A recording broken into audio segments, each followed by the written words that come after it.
Oiê, aqui é mais um Talk Soap, seu podcast de comunicação, inovação, criatividade. Eu sou Renata Cato, diretora de negócio da Soap, e hoje estou aqui com Leni Quirilos. Gente, assim, eu tô me sentindo muito honrada, é um privilégio enorme ter você aqui. Renata, eu que estou super contente de ter recebido esse convite, admiro muito você, seu trabalho, sou parceira da Soap já em várias situações, em vários momentos, e eu que estou bastante contente e agradecida aí pelo convite. É uma honra e uma alegria. Quando eu falei para o pessoal, né, assim, gente, a Leni vai lá, aceitou o convite, é o Roger, o Edu, a Carol, sério, meu Deus, manda um beijo. A Que Carol, bom. Inclusive, falou assim, fala para ela que hoje eu sou uma palestrante ali, graças a ela que ela passou no seu consultório ali, Sim. Enfim, hoje ela está atuando muito bem. Olha que bom, a gente fica feliz, né? Que bom. A Leni Quirilos, gente, assim, eu vou até ler aqui, porque o currículo dela é muito extenso. Essa mulher, ela é muito poderosa. Ela é fonoaudióloga pela Universidade Federal de São Paulo. Ela é especialista em voz pelo Conselho Federal de Fonoaudiologia. Mestre e doutora em ciência dos distúrbios da comunicação pela Universidade Federal de São Paulo. Ela é comentarista semanal na Rádio CBN, da coluna Comunicação e Liderança. Ela tem vários livros, né? Voz e Corpo na TV, a fonoaudiologia a serviço da comunicação. Tem Comunicar para Liderar, Comunicação e Liderança, Seja Inesquecível, Sou Mulher e Sou Líder. Inclusive, eu tenho alguns aqui. Eu acabei de ganhar esse de presente, estou muito feliz. Com muito carinho. Esse já estava na minha lista. Tem esse aqui, Escute, Expresse e Fale. E esse aqui, Leni, eu queria te até mostrar. Eu falei, vou levar, que é o Comunicar para Liderar. Eu queria te mostrar o quanto, olha só, de fato, eu estudei, marquei. Que bom, eu falei, cara, Renata. me inspira. Que bom, fico feliz. E eu sigo a Leni e ela acaba sempre trazendo um ponto, me inspirando. Ela, de fato, é uma mulher que, pra mim, me ensina muito. E eu tô muito, muito feliz. Falei, Obrigada. Cara, eu tô muito que feliz. bom. Quando a Jéssica falou, ela aceitou, pulei. Claro, assim, eu falei, horas. impactada. Estamos juntas. E aí, Leni, a gente queria... Esse é um podcast pra gente entender histórias, né? Hoje você é uma pessoa à frente, né, da comunicação, ensinando e ajudando tantas pessoas, mas para você se tornar o que você se tornou hoje, passou por muitas coisas. Teve algum dia na sua vida que aconteceu, algum marco, alguém falou alguma coisa que a gente chama de day one. De falar, tá, por que eu vou por este caminho, né? E eu queria que você contasse pra gente, assim, se você teve esse marco. Olha, Rê, eu sou muito CDF, sabe? Eu sempre tive, assim, muita vontade de estudar, de aprender, de me aprimorar. E eu decidi rapidamente que eu queria ir para essa área aí da comunicação. Eu pensava na comunicação, inicialmente, de uma forma mais técnica, científica, mais voltada para fisiologia, para o corpo. E aí, ingressei na faculdade de fonoaudiologia, lá na Unifesp, que é uma faculdade médica. Lá eu tive, assim, todo um acesso e toda uma oportunidade de conhecer como esse processo acontecia internamente, que tipo de estrutura era acionada e tudo mais. E aí, por ser CDF, fiz toda a carreira acadêmica, né? Então, eu fiz especializações, mestrado, doutorado.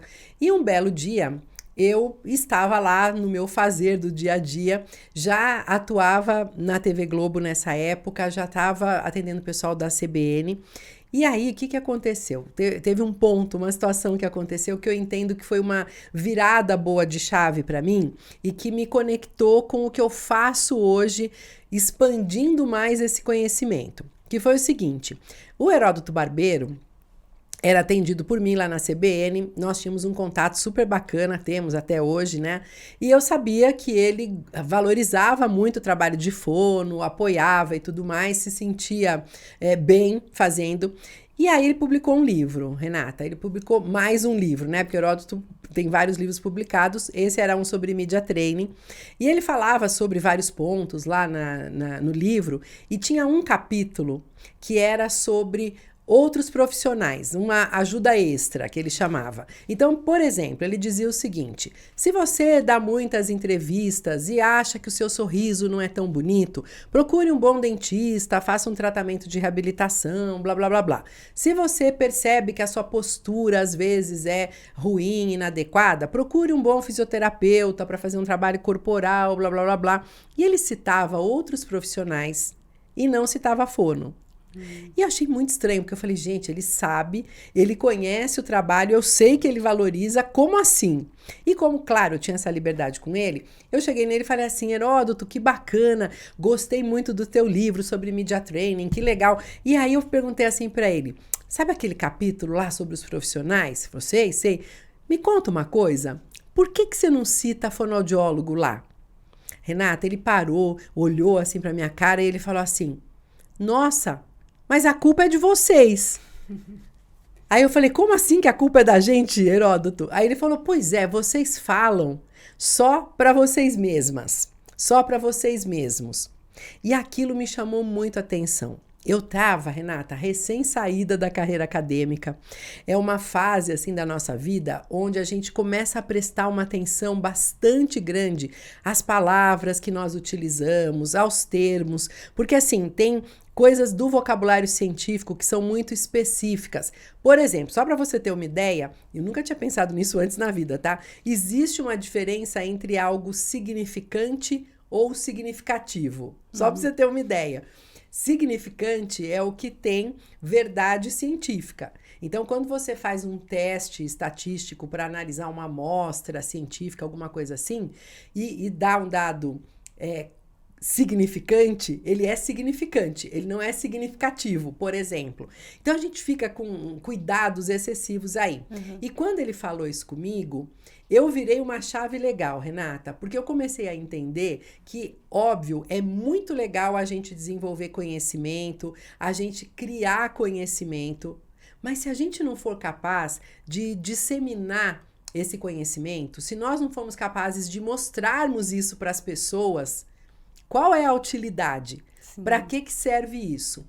E aí eu comecei, isso foi no ano 2000, eu comecei a buscar uma linguagem que fosse acessível para as pessoas de uma forma geral, que permitisse que as pessoas compreendessem muito claramente aquilo que eu fazia, aquilo que eu me propunha a desenvolver. E foi uma coincidência interessante, porque assim, logo a partir disso, nunca é coincidência, né? Eu comecei a ter uma exposição maior com pessoas que não eram da área. Inclusive, a escrita dos livros foi algo que, assim, foi pensado para um público heterogêneo, para um público que não era da área científica, não era nem da área da saúde. Sim. E era legal que a gente atingisse essas pessoas, né? Então, eu considero que esse foi um momento meio virada de chave. E hoje me sinto, assim, muito mais feliz por poder produzir conhecimento, desenvolver conhecimento, criar conhecimento e ser capaz de disseminar isso, de apresentar esses achados para as pessoas de uma forma geral. Sim. Entendo que aí a nossa função é mais ampla e é mais interessante. Nossa, e é muito legal você compartilhar isso, porque quando eu entrei na SOAP, foi a primeira vez que eu entrei em contato com uma fonoaudióloga trabalhando na área de comunicação. Sim. Eu não tinha ideia, então eu fiz minha formação, eu fui no teatro, eu fiz rádio e TV, trabalhava em agências. E aí, falou assim, não, uma fonoaudióloga. Eu falei, fonoaudióloga? Por quê? Como assim, né? Quem que tem problema aqui, né? Como que isso vai ajudar, de fato, assim? Uhum. E aí, eu lembro que eu vi várias palestras suas, e eu acho que tem reunião. Eu fazia uma reunião com você, eu falava, gente, aprendi, saí de lá com algum conhecimento. E aí eu vi a importância, né, a diferença, e é muito maravilhoso, assim. E eu, nos outros episódios, a gente está tentando trazer muito qual é o elo que a gente tem com algumas histórias ou com algumas profissões com o mundo dos negócios, né? Sim, então, e a gente acha que, por exemplo, agora pensando na fonoaudiologia, a comunicação, não é só para grandes oradores. Sim, eu acho que é para numa reunião mesmo, assim, em várias situações que você se expõe, você já está usando a voz ali no recurso, você já está passando várias mensagens através ali do recurso que você usa todos os dias. Sim. Né? E você sabe, é curioso porque até eu mesma, né, quando entrei na faculdade e tudo mais, para mim, a ideia era ver pessoas que tinham problemas de comunicação. No meu caso em especial, como a minha especialização foi na área de voz, problemas de voz, para poder interferir, para poder cuidar, para poder ajudar.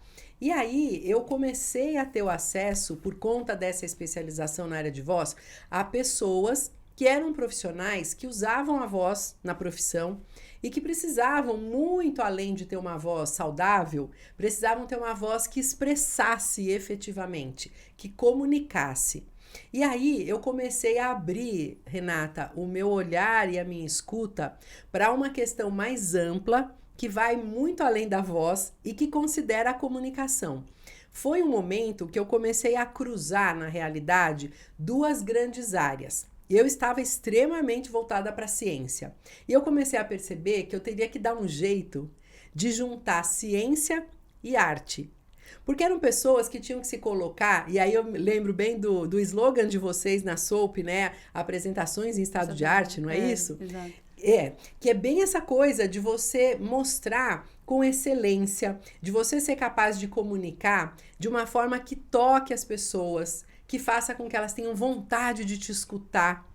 E para mim foi maravilhoso, porque foi uma abertura bastante grande. Eu sou uma apaixonada pela questão da comunicação. Eu entendo que a comunicação é uma chave poderosa para nos conectarmos com as pessoas. Eu costumo dizer, Renata, que quando a gente se comunica, a gente constrói percepção. A gente gera na cabeça do nosso interlocutor uma ideia a nosso respeito.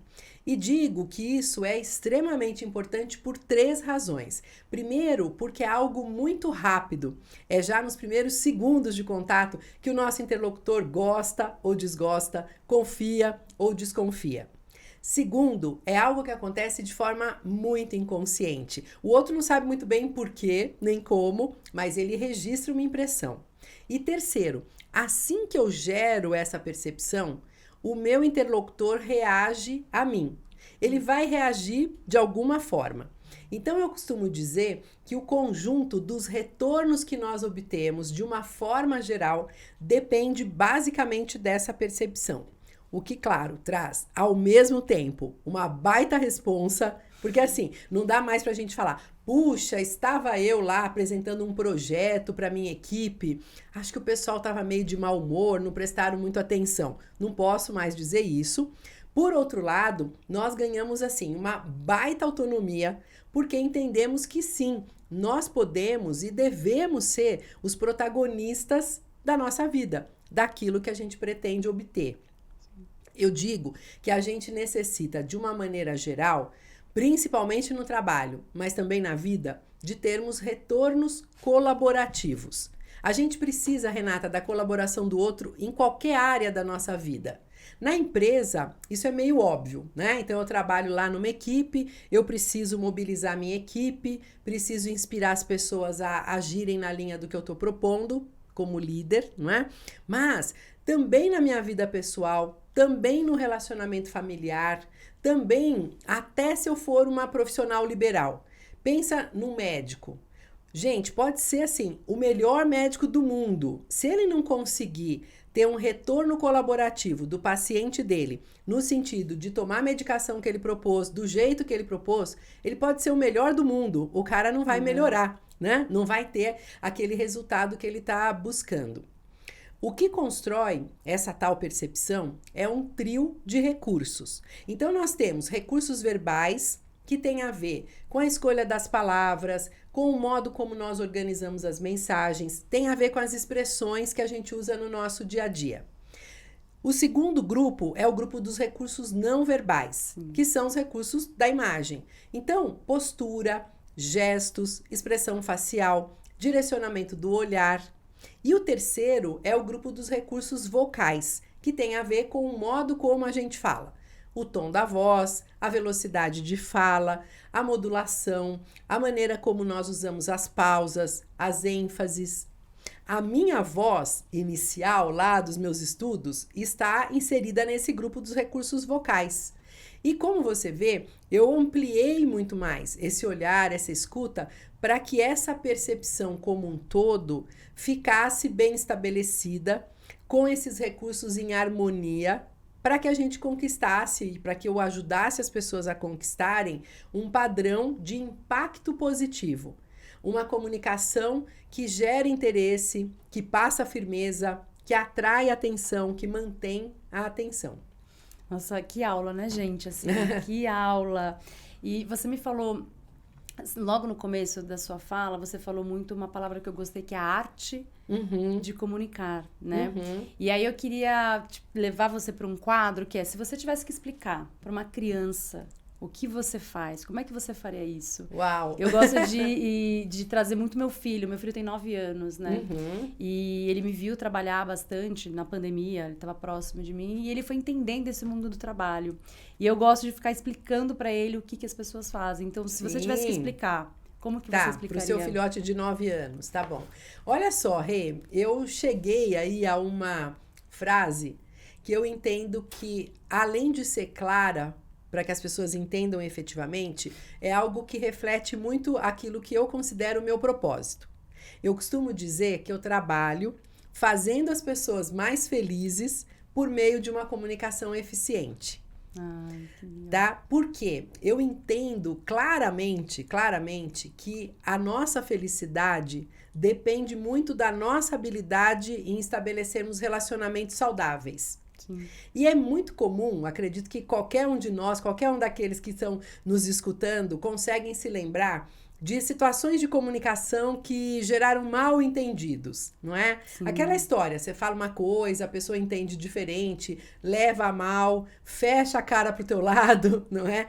E eu entendo que quando você começa a pensar mais nessa arte e nessa ciência da boa comunicação, quando você consegue se dedicar mais ao cuidado com isso, Renata, você gera menos mal-entendidos, você estabelece relacionamentos mais próximos, você consegue se conectar mais com as pessoas. Sim. E, consequentemente, você é mais feliz. Eu estudei muito felicidade alguns anos atrás e me chamou a atenção o seguinte, eu estudei a felicidade considerando autores, pesquisadores de várias partes do mundo, porque a gente sabe que existem coisas aí que são relativas à cultura. Sim. E o que me chamou a atenção? Tem pesquisas que falam sobre a importância de você controlar bem o estresse para você se sentir feliz. Outras pesquisas falam da importância de você gerenciar bem as suas emoções para que você se sinta feliz. Outro enaltece o autoconhecimento. Outras falam, por exemplo, sobre a importância da atividade física, de uma boa alimentação, etc. E existe, Renata, um único ponto que é comum a todas as pesquisas do mundo sobre felicidade, que é o estabelecimento de relacionamentos saudáveis. Então, eu entendo que como essa é uma tônica constante em todos os estudos mundiais, a gente se relacionar bem é essencial, a gente se relacionar bem traz felicidade e a gente se relacionar bem depende de uma boa comunicação. Então, olha que legal, a gente lida com uma coisa que tem esse potencial maravilhoso de fazer as pessoas mais felizes. Nossa, que legal isso, adorei saber, porque eu acho que a conexão, a gente nos outros episódios, a gente falou muito sobre conexão, né? E a conexão de real, assim, de você Sim. olhar para uma pessoa e transmitir. E a comunicação, quando a gente fala, é o que você falou, não é só ali o que eu falo, né? Sim. É todo um conjunto. E acho que a importância que a gente estava falando muito de viver o momento presente, porque eu acho que quando a gente tá com alguma pessoa ali, a gente tem que estou aqui com a Leni. Presente, para eu ter consciência e o poder da minha comunicação e o quanto que é impacto, né? Porque muitas pessoas falaram sobre o quanto elas são impactadas por outras, né? Assim, ao longo da vida. E às vezes não é só com relacionamentos profundos. Às vezes eu fui numa reunião, falei uma frase, teve um olhar ali, né? Sim. Tem um quadro aqui, mas antes de entrar no quadro, eu queria te falar que me marcou muito uma reunião que você fez comigo. E eu não sei se você pode fazer aqui ou não, se você quiser, depois qualquer coisa a gente até corta. Mas eu lembro que você me mostrou na prática o uso da voz. E você deu vários exemplos do quanto impactava. Então, você simulava, você tinha o poder da voz ali. Aí você fazia, qual mensagem que eu passo com essa voz? Isso, aquilo. E aí, pensando numa criança, eu acho que isso ficaria muito claro para eles, assim. Entendi. Tá. Então, olha só. Uma das coisas que me encanta, Renata, nesse lance aí da produção da voz, é que eu tinha inúmeras fantasias na minha cabeça, sabe? Quando eu resolvi estudar isso, e eu tinha, assim, uma baita curiosidade. Nossa, como é que será essa estrutura? E eu tinha na minha cabeça uma imagem, uma fantasia, tá? Meio harpa. Eu pensava na garganta com algumas cordas, como se fosse uma harpa de comprido. Imaginava umas 8 cordas vocais, tá? E quando eu peguei meu super bisturi, lá na Unifesp, na minha aula de anatomia, cortei o pescoço do cadáver e fui olhar a laringe, eu tomei um choque, assim, e na hora foi uma decepção muito grande. A gente tem uma estrutura que é extremamente simples. Temos o tubo, que é a laringe, dentro do tubo tem as tais das cordas vocais, que são apenas 2. Outra coisa que me chamou demais a atenção, elas não são de comprido, como eu imaginava, elas são em formato de V e elas se posicionam assim, paralelas ao chão. Quando nós falamos, as cordas vocais vibram e a gente produz bem no nível do pescoço um som que é muito débil e muito fraquinho. Ao mesmo tempo, Renata, que eu olhei aquilo e fiquei decepcionada, me encantou o fato de uma estrutura tão simples ser capaz de produzir tantas variações. Então, o processo de produção da nossa voz é simples, só que ele pode acontecer a partir de várias possibilidades de ajuste. O que acaba acontecendo? Quando eu vou falar, eu aproximo as cordas vocais, as vibro e produzo bem no nível do pescoço um som que é muito débil e muito fraquinho. Eu costumo dizer que se a gente fosse mula sem cabeça, né, a gente não ia conseguir se comunicar com esse som que sai daqui. Como a gente tem essa estrutura, o que acontece? Esse som, quero dizer, é ampliado no que a gente chama de cavidades de ressonância, que são 3, garganta, boca e cavidade nasal. O ideal é usar as 3 de forma equilibrada, que é o que eu estou fazendo agora. E depois de ampliar esse som, ele é finalmente articulado na boca. Então, a gente movimenta lábios, língua, bochechas, os dentes participam e temos aí esse resultado final. O processo é simples, só que esse processo pode acontecer a partir de várias possibilidades de ajuste. E o que acaba acontecendo é que um belo dia, cada um de nós fizemos uma escolha, entre aspas, porque foi uma escolha inconsciente, de um determinado padrão que passa a nos representar na vida. Essa tal escolha é influenciada por 3 dimensões. Vejam como é rico isso. Tem a dimensão física, que tem a ver com a nossa estrutura corporal. Tem a dimensão psicoemocional, que tem a ver com as características de personalidade, com o modo como a gente vê o mundo. E tem a dimensão sociocultural, que tem a ver com o nosso entorno, com aquelas pessoas que são significativas para nós, os nossos modelos, vamos dizer assim. Esse trio de dimensões é tão particular para cada um de nós que não existe, Renata, uma voz igual a outra. A nossa voz é tão única quanto a nossa impressão digital. E a partir do momento que eu faço a tal escolha, eu começo a produzir um efeito no meu corpo enquanto eu falo e um impacto em quem me ouve. Então, quando eu utilizo esse ajuste com as 3 cavidades funcionando igualmente, do ponto de vista da sensação que eu tenho, do efeito no meu corpo, a sensação é de conforto absoluto. Sou capaz de falar assim por horas, que na prática é o que rola na minha rotina, no meu dia a dia. Já o impacto, quando eu falo desse jeito, é o impacto de que eu pareço segura do que eu estou dizendo, pareço confortável na situação de comunicação, pareço envolvida, entusiasmada. Agora, eu poderia, por exemplo, falar concentrando mais o foco da emissão na região da minha garganta. Quando eu falo dessa maneira, eu estou sobrecarregando uma estrutura, a musculatura dessa região vai trabalhar triplicado e eu, certamente, do ponto de vista de efeito, daqui a pouco vou começar a sentir um certo desconforto, porque eu não estou habituada a falar assim. Mas o mais importante é que, do ponto de vista do impacto, repare como muda a percepção. Eu pareço agora séria, eu pareço mais distante de você, eu pareço menos entusiasmada E já já vai ficar muito chato continuar a me escutar falando dessa maneira. Sim. Eu posso, por exemplo, jogar mais um foco da emissão para a cavidade nasal, talvez parecer um pouco antipática, falando desse jeito. Eu posso, ao contrário, tirar total a ressonância da cavidade nasal, falar dessa maneira, e aí eu gero uma impressão de uma distância maior emocional e por aí vai. Então, gente, é mágico, né? São várias possibilidades e a gente vira aí uma chavezinha e a gente já muda a percepção. Super. Consequentemente, a gente muda o retorno que a gente vai ter. Então, se eu falo com você e te faço um pedido, por exemplo, do tipo, Renata, por favor, você faz isso daqui para mim? Você vai se sentir muito mais motivada a fazer e provavelmente vai me entregar mais rapidamente do que se eu chegar e falar, Renata, você faz isso para mim? Tá? É a mesma coisa, eu falei a mesma coisa, mas o modo como eu falei vai gerar uma resposta diferente no outro. E aí, eu dei exemplos mais relacionados a características da ressonância, nesses modelos que eu mostrei aqui. Eu considero, Rê, que tem a parte final desse processo, que é ajuste articulatório, com um peso enorme, uma importância, não é um peso, com uma importância bastante grande. A articulação dos sons constrói percepção de algo que é fundamental na nossa vida pessoal e profissional mais ainda, que é a percepção da credibilidade. A gente acredita mais em quem fala melhor articulado. Então, é aquela história, vocês me perguntam quem descobriu o Brasil, eu tenho certeza da resposta, eu vou responder com todas as letras. Pedro Álvares Cabral. Vocês vão pensar, nossa, a Leni sabe o que ela está falando. Imagine que você me faça a mesma pergunta e eu tô pensando aqui no Cristóvão Colombo, sabe, lá no outro português, tô na dúvida agora, não tô me lembrando bem.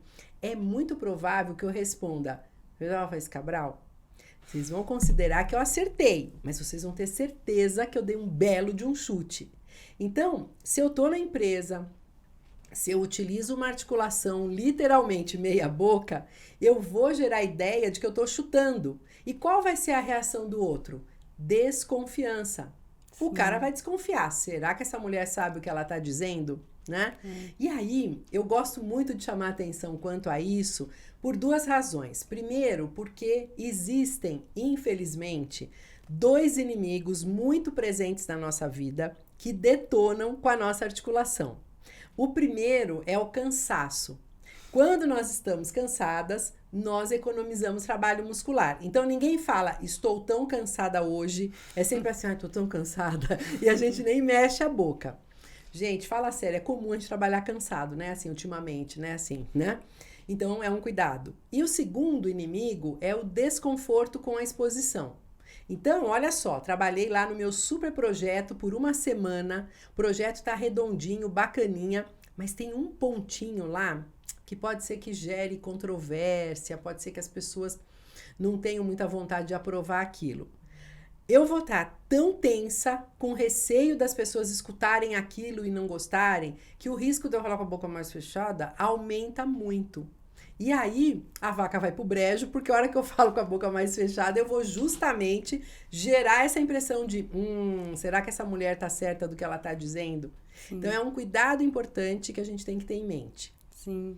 Nossa, você falou tanta coisa, assim, e eu tô me autoavaliando, assim, tomar cuidado. Falei, gente, tô como especialista, preciso articular muito bem aqui. Capricha aí. Nesse universo, né, que eu acho que você trabalha bastante com televisão, rádio e nas empresas também, tem algum clichê que você sempre escuta, que você acha legal a gente falar sobre? Um clichê? Você tá me dizendo assim, que as pessoas usam? Que as pessoas usam normalmente, assim, algum estrangeirismo, excesso de técnica, sabe, assim, alguma coisa? Claro. Tem. Olha, eu entendo que um dos grandes problemas que nós temos para sermos bem entendidos é a falta da simplicidade. E quando eu falo simplicidade, não estou me referindo a ser simplório, a ser raso. Eu estou falando na simplicidade igual Leonardo da Vinci dizia lá atrás. Leonardo da Vinci, Renata, dizia que a simplicidade é o mais alto grau de sofisticação. Sim. Ou seja, nós precisamos conhecer muito bem sobre aquilo que a gente vai dizer, para sermos capazes de traduzirmos conceitos complexos de uma forma simples. Entendo que essa é uma grande busca. E o que me chama muita atenção? À medida que as pessoas se desenvolvem, crescem na profissão, elas começam a se esconder atrás de um vocabulário da sua área de atuação, que é muito confortável. Eu falo um negócio que o outro não entende bem, eu pareço muito importante, porque eu uso termos lá que são diferentes e tudo mais, e no fim das contas, eu deixo de me comunicar efetivamente. Então, tem o uso de termos técnicos, tem o uso de estrangeirismos, que o povo adora, dependendo da empresa, Renata. Nossa, tem empresa assim que não fala português praticamente, usam só termos estrangeiros para se referirem a determinadas situações, a coisas que acontecem. O estrangeirismo, ele tem um problema óbvio, que é a falta de compreensão por parte do outro. Mas muito além disso, até entre eles, quando você usa de forma excessiva, o risco de você parecer arrogante, prepotente, aumenta muito. O uso de siglas, que muitas vezes para você fazem o maior sentido, mas para o outro o cara não tem ideia. Eu já vivi até uma situação engraçada um tempo atrás, discutindo com um médico neurologista. Para nós, fonoaudiólogos, a gente usa a sigla PC para falar de paralisia cerebral. E aí, na minha cabeça, todo mundo sabe que PC é paralisia cerebral, ainda mais um médico neurologista, certo? E aí, eu conversando com ele, eu falava, então, não, porque o paciente é PC. E ele falava assim para mim, mas PC de quanto? Eu, PC de quanto? Não, ele é PC do tipo tal, não sei o quê. Bom, conclusão. Eu falava PC pensando em paralisia cerebral. E ele falava PC pensando em perímetro cefálico. Duas pessoas da área de saúde usando uma expressão, cada um com o seu significado. Esse é um baita desafio da comunicação. Eu costumo dizer que a comunicação só se estabelece quando os dois lados conhecem o mesmo código. Opa! Então, a gente precisa tomar cuidado para saber efetivamente com quem nós estamos falando a cada momento. E isso é algo que eu pude experienciar. Você falou de coisas que são chavões, que a gente acaba identificando, em diferentes áreas e em diferentes momentos, com diferentes profissionais. Por exemplo, lá atrás, quando eu comecei a atuar em televisão, a gente tinha uma demanda de termos economistas falando nos estúdios, dando entrevistas lá. E era muito comum o diretor me falar, nossa, Leni, me ajuda aqui, porque esse cara fala economês e as pessoas não entendem. Ele é brilhante, é um cara super de destaque na sua área de atuação, preparadíssimo, só que ele não consegue se fazer entender. E aí é uma pena, né? Porque o cara sabe tanto e não consegue transmitir. Passou um bocadinho de tempo, eu comecei a atender, a ter uma demanda de médicos que começaram a falar na televisão. Vários programas que tinham médicos falando e tudo mais. Médico é um capítulo à parte, porque grande parte dos médicos tem formação científica associada, é algo mais comum nessa área de atuação, na área de saúde. E aí vinham todos aqueles jargões, aquela maneira de falar. Eu me lembro até que teve um dia que eu fui dar uma entrevista junto com uma médica, e conversando com ela, eu falei assim, então, porque quando a gente for explicar da corda vocal, e ela parou e fez assim pra mim, Leni, prega vocal. Falei, filha, eu sei que é prega vocal, mas se a gente falar prega vocal aqui, para essa quantidade imensa e tão heterogênea de telespectadores, as pessoas não vão entender. Sim. E é curioso, sabe, Renata, porque às vezes as pessoas têm pudores de usarem um termo que não é errado, mas que não é o termo científico. E eu digo assim, você não está falando para sua banca de doutorado, você está falando para um público heterogêneo, que tem vários tipos de pessoas. E a tua possibilidade de alcançar um público assim tão amplo paga qualquer risco de repente, puxa, alguém da minha área de atuação vai torcer o nariz. Sim. Aqui é interessante, é algo que eu noto nas profissões de uma forma geral, mas na área de saúde eu percebo isso de uma forma mais evidente, que é o receio ou é o pudor das pessoas de serem julgadas por seus pares. E é uma bobagem, entendeu? Porque assim, o que eu quero é que aquela pessoa que está em casa, simples, de outra área de atuação, ou até mais sofisticada, mas que não é da minha área, entenda aquilo que eu estou falando. Sim. E aí vale a pena. Então é um cuidado que a gente precisa ter. E por aí vai. Então, assim, eu entendo que a busca pela simplicidade é um grande desafio e as pessoas precisam entender que é só dessa maneira que a gente é capaz de atingir. Sair daquela defesa, sabe? De se esconder atrás da expressão difícil. Não, e eu acho que quando você fala expressões que o outro não significa nada, rola um distanciamento, né? Total. Você vai, e aí, por exemplo, você falou muito da área da saúde, mas eu enxergo bastante no mundo corporativo também. Com muita frequência, porque você tá lá, você não fala um termo, assim, ou você usa termo, por exemplo, do marketing mesmo, tem vários, né? Nossa, Mas o que você tá falando? Eu não sei. E às vezes pode ser simples, por exemplo, persona. Sim. Quem não trabalha com marketing, não sabe quem é essa tal persona. E aí rola uma vergonha de perguntar, nossa, eu não posso perguntar. E aí vai acontecendo o quê? Um distanciamento das relações. Total. Né? Ou até, às vezes, pode soar arrogância, né? Sim. Fala, nossa, aquela pessoa arrogante, não teve empatia, porque o que você está trazendo muito é cuidado com a audiência. Exatamente. O que eles sabem? Como é que eu me aproximo deles, né? Eu acho que é esse olhar, como é que eu me conecto. E você tá falando isso, às vezes não é nem por mal, às vezes é costume mesmo. Por exemplo, é muito comum nas empresas as pessoas falarem, hoje a gente vai para nossa planta de não sei onde, para a planta de não sei o que lá, que é a fábrica, que é a instituição em cada local. E aí, às vezes a pessoa falando isso, por exemplo, numa entrevista, para quem escuta, planta para mim é um matinho lá, né, com uma folha, alguma coisa assim. Exatamente. Então, às vezes, aquilo que é vocabulário corrente deles e super habitual tem que ser modificado. E tem muitas palavras assim, que para o senso comum acabam gerando impressões diferentes. Outra coisa boba, que é muito da tradução, né, porque aí a gente aprende, a gente estuda em inglês, aí a gente traduz e acaba usando como se fosse corriqueiro entre nós. Me incomoda muito quando um executivo fala assim, a minha área trabalha e suporta tal coisa. Fala, como suporta tal outra área? Parece que é assim, nossa, que difícil, tô tendo que suportar ele. Suportar é dar suporte. Sim. Mas no senso comum, a gente não usa assim. Sim. Eu vou suportar você. Parece que você tá falando que saco, né? Eu vou ter que aguentar você. Sim. É muito diferente. Então, às vezes, um hábito acaba sendo utilizado de uma determinada maneira e chega para as pessoas de uma forma inadequada. Sim. E aí a gente tem que estar atentos a isso para evitar mal entendido mesmo, né? E eu acho que essas palavras, esses cuidados, existe o técnico. Sim. Existe também questão de região, né? Sim, às vezes, total, principalmente agora que a gente está no híbrido e todo mundo trabalha online. De todo lugar, Eu acho que tem vários cuidados. Sim. Eu queria que você falasse agora uma história de transformação. Porque tudo que como a gente está falando de conexão, às vezes a gente fala alguma coisa e a comunicação, como você falou, ela é uma ferramenta muito poderosa, né? Nas relações.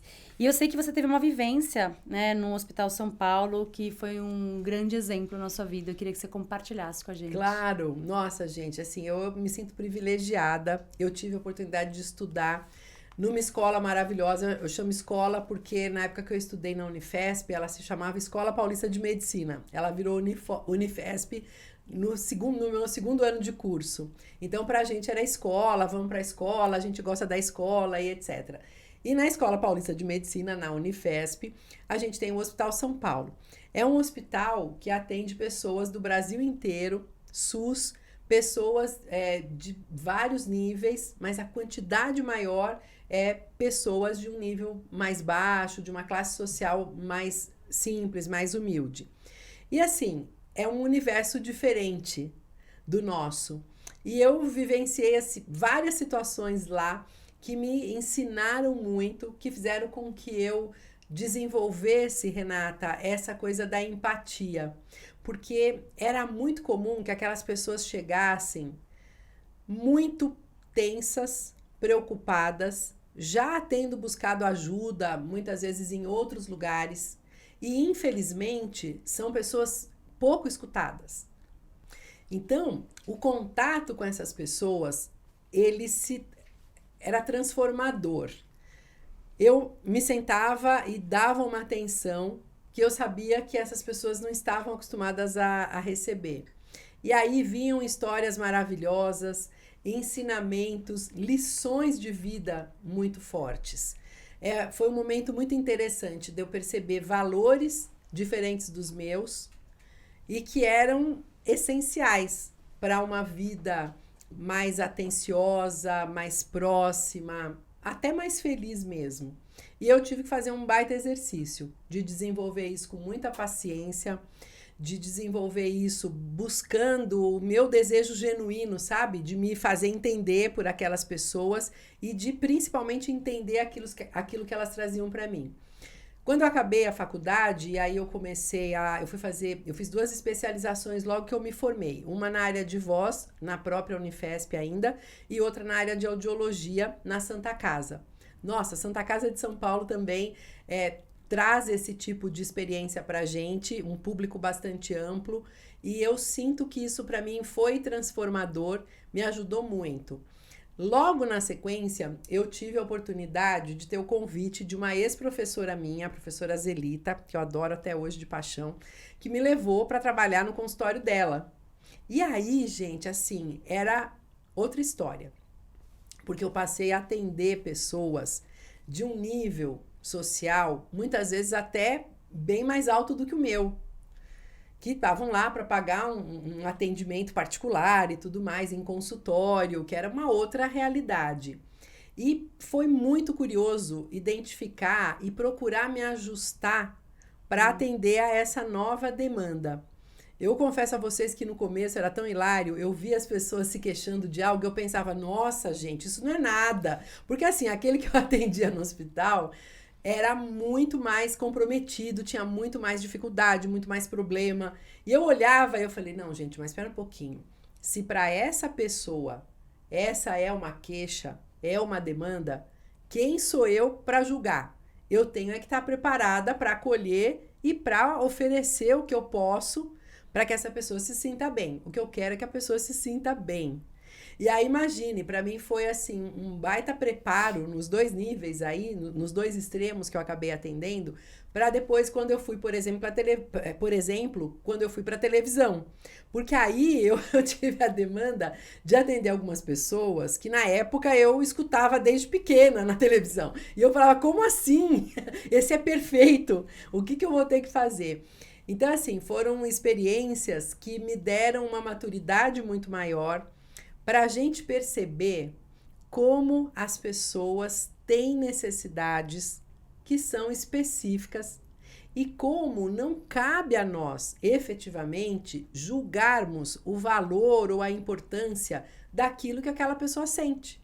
Ai, que bonito. Não é? Isso, sim. Então, assim, puxa, eu comecei a aprender, Renata, a fazer um exercício de sair de mim mesma, dos meus valores, dos meus conceitos, das minhas opiniões, me esvaziar. E aí eu digo que esse é um baita exercício de humildade, porque é difícil, é desafiador pra caramba, né? Pra poder acolher aquilo que o outro tá trazendo. Aquilo que o outro traz é a verdade dele.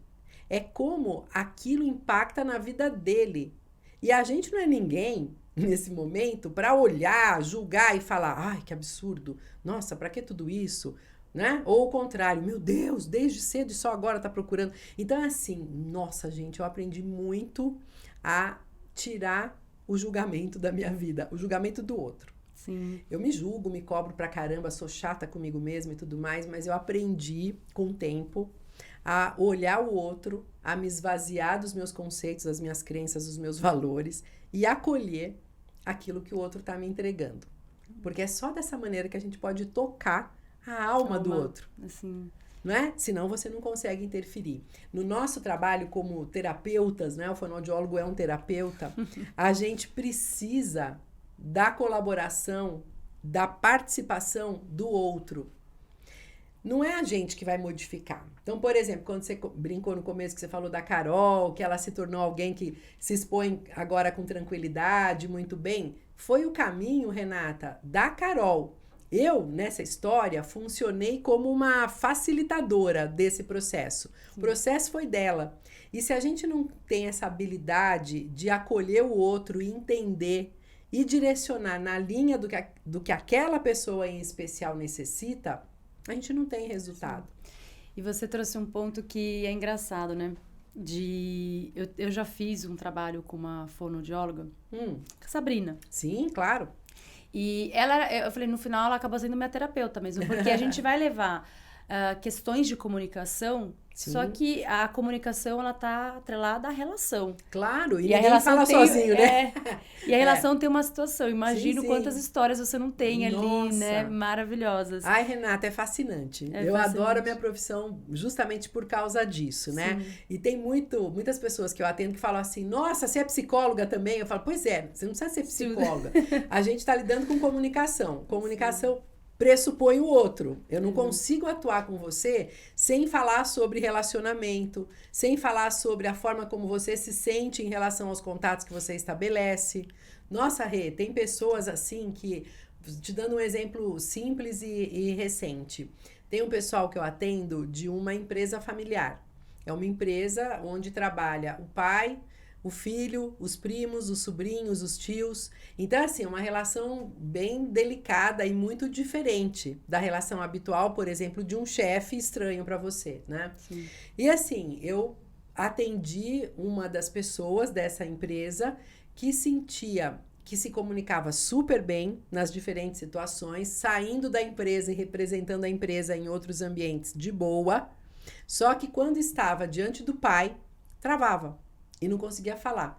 Então, assim, ou você entra nessa circunstância, nessa experiência, nessa realidade, para entender o que se passa, ou você não consegue atender. Sim. Teoricamente, escutando essa pessoa falar, e aí ele trouxe até um vídeo dele se apresentando num evento, você diria, nossa, esse cara não precisa de nada não, tchau, tá ótimo.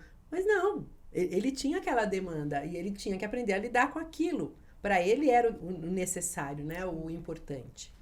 Eu vou entrar aqui agora num jogo rápido. Ótimo, tá? bora. Se você fosse uma palavra. Uau.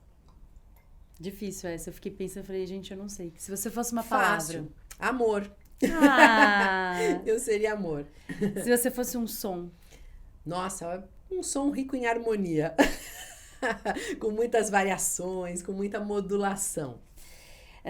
Uma música. Eita, a música já complica agora um pouco, porque eu adoro música, Renata. Eu gosto muito de várias músicas. O que eu traria aqui para você? Vivaldi. Você sabe que agora você falou uma palavra amor? Uma vez eu tava numa viagem fora, eu peguei um Uber.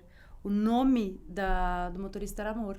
Olha, sério? Sério. E aí eu falei demais. assim, e aí eu falei pra ele era de algum país, eu não lembro de onde, mas era um país da África. Aí eu falei, seu nome no Brasil significa eu sei, todos os brasileiros falam isso pra mim.